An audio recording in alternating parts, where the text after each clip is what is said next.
मगर रागिनी का साथ पाने के लिए उसने अपना शेड्यूल बदल लिया। उसने जल्दी से अपने बिजनेस का काम पूरा किया और अगले दिन सुबह 8:30 बजे ही स्टेशन आ गया था।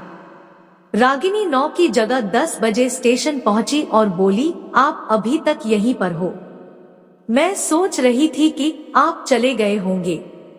मैं तो आज भी तुम्हारा वेट कर रहा हूँ। इतना सुनते ही रागिनी का संयम जवाब दे गया। वह जोर जोर से रोने लगी थी। पूरे डिब्बे के लोग उन्हें देखने लगे, मगर रागिनी ने लोगों की परवाह नहीं की। वह दिनेश के कंधे पर सर रखकर रोती रही। फिर दिनेश ने भी उसे सहलाते हुए अपनी बाहों में भर लिया और फिर दोनों प्रेमी एक हो गए, हमेशा हमेशा के लिए। दोस्तों, कहानी में आगे बढ़ने से पहले ऐसे ही और भी इंटरेस्टिंग कहानियां सुनने के लिए हमारे चैनल को अभी सब्सक्राइब करो और हाँ, वीडियो को लाइक करना मत भूलना। दिनेश ट्रेन की जनरल बोगी में बर्थ सीट पर सोया हुआ था। गाड़ी रुककर वापस चली तो अचानक उसकी नजर अपनी तलाकशुदा पत्नी रागिनी पर पड़ी थी।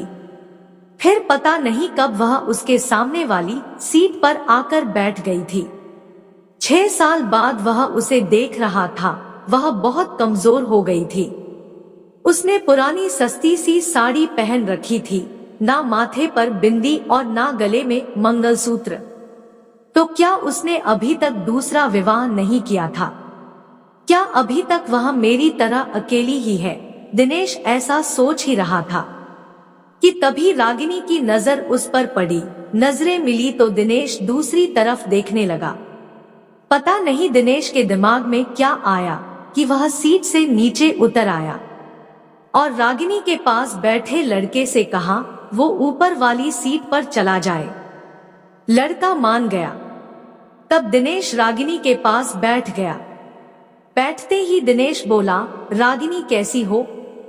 रागिनी ने नजर न मिलाते हुए खिड़की की तरफ देखते हुए बोला कि मैं ठीक हूँ, और आप? दिनेश बोला, मैं भी ठीक हूँ, कानपुर जा रहा हूँ। त्योहार होने के कारण रिजर्वेशन सीट नहीं मिली, इस कारण जनरल बोगी में आना पड़ा। तुम कहाँ जा रही हो? वह बोली, मैं भी कानपुर ही जा रही हूँ। आजकल माँ वही बड़े भैया के पास है, बीमार है, इसलिए मिलने जा रही हूँ। फिर काफी देर दोनों चुप रहे। फिर दिनेश बोला, एक बात पूछे? रागिनी ने आंखों से ही पूछा, क्या? दिनेश संकोच करते हुए पूछा, अभी तक शादी क्यों नहीं की? वह कुछ नहीं बोली, मगर जब दिनेश ने दोबारा नहीं पूछा तो रागिनी ने पूछा, आपने की है शादी? दिनेश ने भी बिना बोले ना में गर्दन हिला दी। फिर काफी देर तक दोनों चुप रहे, मानो एक दूसरे को परख रहे हैं। फिर डिब्बे में कुल्फी बेचने वाला आ गया था। दिनेश बोला, खाओगी? रागिनी ने ना में सिर हिला दिया। दिनेश ने रिक्वेस्ट करते हुए फिर पूछा, खा लो यार, तुम्हारे साथ में भी खा लूंगा। जानता हूँ तुम्हारी सबसे बड़ी कमजोरी कुल्फी है। वह थोड़ा मुस्कुराई तो योगेश ने महसूस किया कि वह अपनी आंखों से बहने वाली आंसुओं को समेटने का प्रयास कर रही थी। 6 साल उसके साथ रहा था। जब वह अपने आंसुओं को समेटने का प्रयास करती तो ऐसे ही मुस्कुराया करती थी। दिनेश दूसरी तरफ देखने लगा तो रागिनी चुपके से अपनी आंसुओं को पोंछने लगी। फिर वह सहज होकर बोली, एक शर्त पर खाऊंगी। दिनेश बोला, क्या शर्त है? तो रागिनी बोली, पैसे में दूंगी। योगेश कुछ नहीं बोला। फिर रागिनी ने 2 कुल्फियां खरीद ली और एक कुल्फी दिनेश को देते हुए बोली, अब मैं भी कमाने लगी हूँ, एक प्राइवेट स्कूल में पढ़ाती हूँ, महीने के 10,000 मिलते हैं। कुल्फी खाते हुए दिनेश बोला, तलाक के समय कोर्ट के आदेश पर मैं तुम्हें 30 लाख रुपए दे तो रहा था। अगर ले लेती तो अपना स्कूल खोल लेती, जबकि तुम बहुत स्वाभिमानी हो। इस जमाने में पैसे के बिना कुछ नहीं होता। वह हंसकर बोली, अगर ले लेती तो अपनी ज़मीर को क्या जवाब देती? ये ज़मीर रोज कहता कि जिसे छोड़कर आई हो उसी के सहारे पल रही हो। दिनेश बोला, तुम बहुत अच्छी हो, मासूम हो, ये एहसास तुमसे तलाक लेने के बाद हुआ। तुम यकीन नहीं करोगी, मैं बहुत बदल गया हूँ। पीना बिल्कुल छोड़ दिया है और गुस्सा बिल्कुल नहीं करता। अब मैं किसी को नीचा दिखाने की कोशिश भी नहीं करता जो तुम्हें बहुत बुरा लगता था। वो सब बुरी आदतें मैंने छोड़ दी है अब।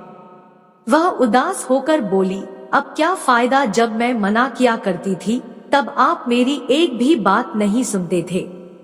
आपके कारण मैं हमेशा टेंशन में रहती थी।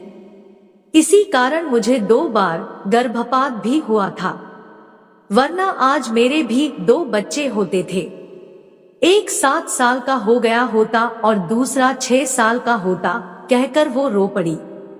बच्चों की बात पता चली तो दिनेश के भी आंखों में आंसू आ गए, लेकिन वह पुरुष था तो आंसुओं को पलकों तक पहुंचने से पहले ही पी गया और बोला, कभी कभी लगता है मैं बहुत बुरा आदमी था। मैंने कभी रिश्तों की कदर नहीं की, उसी की सजा झेल रहा हूँ। आज बिल्कुल अकेला हो गया हूँ, अब माँ भी नहीं रही। रागिनी को बड़ा दुख हुआ और बोली, माँ को भली चंगी छोड़कर आई थी, उनको क्या हो गया। इस बार दिनेश भावुकतावश अपने आंसुओं को नहीं रोक पाया और बोला, वो तुम्हें हर दिन याद करती थी, बोलती थी बहू को वापस घर ले आओ। मैं उन्हें कैसे समझाता कि तलाक के बाद बहुएं वापस घर नहीं आती है। फिर दोनों के बीच चुप्पी छा गई। कानपुर आ गया, स्टेशन आने वाला था। दिनेश बोला, वापस कब जाओगी। रागिनी बोली, कल की सुबह की ट्रेन से वापस जाऊंगी। फिर वही खड़ी हो गई। दिनेश भी खड़ा हो गया और पूछा, कितने बजे वाली ट्रेन से वापस जाओगी। रागिनी बोली, हम गरीब लोग हैं, रिजर्वेशन नहीं करा पाते हैं, जनरल डिब्बे में ही सफर करते हैं, इसलिए जो भी ट्रेन मिलती है टिकट लेकर चढ़ जाते हैं। इतना कहकर वह नीचे उतर गई थी। दिनेश अपना सूटकेस संभालता हुआ उसके पीछे लपका और बोला, अगर मैं रिजर्वेशन की 2 टिकटें ले लूं तो। मुझे पता है कि तुम मेरे साथ नहीं चलोगी, लेकिन मैं तुम्हारे साथ सफर करना चाहता हूँ। जनरल में ही चलूंगा, बताओ कितने बजे यहाँ मिलोगी। रागिनी ऑटो में बैठती हुई बोली, 8 बजे यहाँ मिलूंगी। फिर देखते देखते ऑटो आंखों से ओझल हो गया। दिनेश कानपुर 2 दिन के लिए आया था, मगर रागिनी का साथ पाने के लिए उसने अपना शेड्यूल बदल लिया। उसने जल्दी से अपने बिजनेस का काम पूरा किया और अगले दिन सुबह 8:30 बजे ही स्टेशन आ गया था। रागिनी 9 की जगह 10 बजे स्टेशन पहुंची और बोली, आप अभी तक यहीं पर हो। मैं सोच रही थी कि आप चले गए होंगे। रागिनी बहुत खुश थी, बोली, माँ अब बिल्कुल ठीक है। दिनेश बोला, मैं तुम्हारा भी टिकट ले आया हूँ, अब 30 रुपए के टिकट के लिए कुछ कहना मत। रागिनी हंसते हुए बोली, अभी ट्रेन आने में आधा घंटा है, चलो तब तक कुल्फी खाते हैं। पैसे मैं दे दूंगी और हिसाब बराबर हो जाएगा। इतना कहकर फिर वो मुस्कुरा दी। वह जब भी मुस्कुराती थी तो दिनेश की नजर उसके चेहरे पर ठहर जाती थी। फिर दोनों ने कुल्फी खाई और तब तक ट्रेन आ गई और फिर से एक नया सफर शुरू हो गया। मगर इस सफर में कुछ खास था। दिनेश कुछ कहने के लिए तिलमिला ही रहा था, मगर डर भी रहा था कि वह मना करा देगी तो। दिनेश नोटिस कर रहा था कि रागिनी बड़े भाई के घर से नई साड़ी पहन कर आई थी। वह बहुत सुंदर लग रही थी। खिड़की से आ रही ठंडी हवा के झोंके से रागिनी के ललाट पर लटकी बालों की एक लड़ी झूम उठती है, तो उसे ऐसे देखकर दिनेश के दिल में एहसास सा उठता है कि ये औरत कभी उसकी जिंदगी थी, मगर मैं इसे संभाल कर नहीं रख पाया। दिनेश की मनस्थिति से अनजान रागिनी बोली, क्या हुआ, आप गुमसुम से क्यों हो? दोस्त बनकर ही सही कुछ बात तो कर लो। दिनेश बोला, मुझे दोस्ती नहीं चाहिए। तो रागिनी को झटका लगता है। वो बोली, फिर क्यों मेरे साथ सफर करने के लिए उतावले थे आप? दिनेश बोला, मुझे तुम चाहिए हमेशा के लिए, जन्मों जन्मों के लिए, मेरे साथ हंसने के लिए, मेरे साथ रोने के लिए। वो इतनी जल्दी में ये सारी बातें बोला कि रागिनी बस उसके मुंह की ओर देखती रह गई थी। वह आगे बोला, मैं गलत था, तुम्हारी कदर नहीं कर पाया था, मगर तुम्हारे जाने के बाद मुझे मेरे गलतियों का एहसास हो गया, मुझे माफ कर दो। रागिनी ये कहकर वह रो पड़ा। रागिनी चुप हो गई थी, बस उसके चेहरे की तरफ देखे जा रही थी। रागिनी उसके दोनों हाथ पकड़कर बोला, मुझे माफ कर दे यार, मैं वादा करता हूँ अब मैं कभी भी तुम्हारे आंसुओं की वजह नहीं बनूंगा, तुम जो कहेगी वही करूंगा, प्लीज लौट आओ ना। रागिनी ने माथे पर की साड़ी थोड़ी सी पीछे सरकाई और बोली, इधर देखिए जरा। दिनेश ने देखा रागिनी ने मांग भर रखी थी।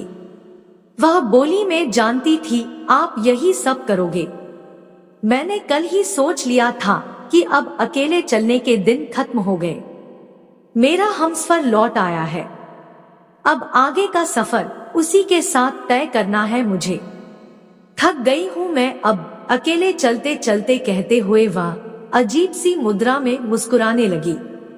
दिनेश बोला, मैं जानता हूँ जब तेरा दिल रोने को होता है तब तू ऐसे ही मुस्कुराती है, मत रोक इन आंसुओं को, अब इन्हें बह जाने दो, दिल हल्का हो जाएगा।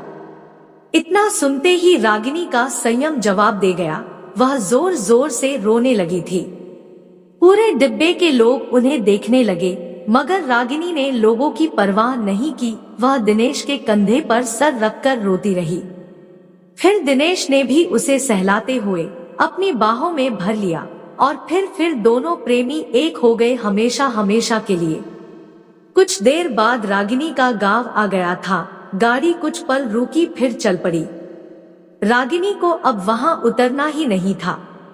जिंदगी में एक नया सफर फिर से शुरू हो गया था।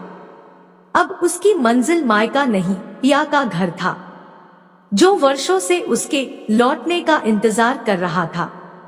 वो अब भी दिनेश के कंधे पर सर रखी थी और आंखें बंद कर मंद मंद मुस्कुरा रही थी, एक मासूम बच्चे की तरह। तो दोस्तों, ऐसे ही और भी इंटरेस्टिंग कहानियां सुनने के लिए हमारे चैनल को अभी सब्सक्राइब करो और हाँ, वीडियो को लाइक करना मत भूलना। धन्यवाद।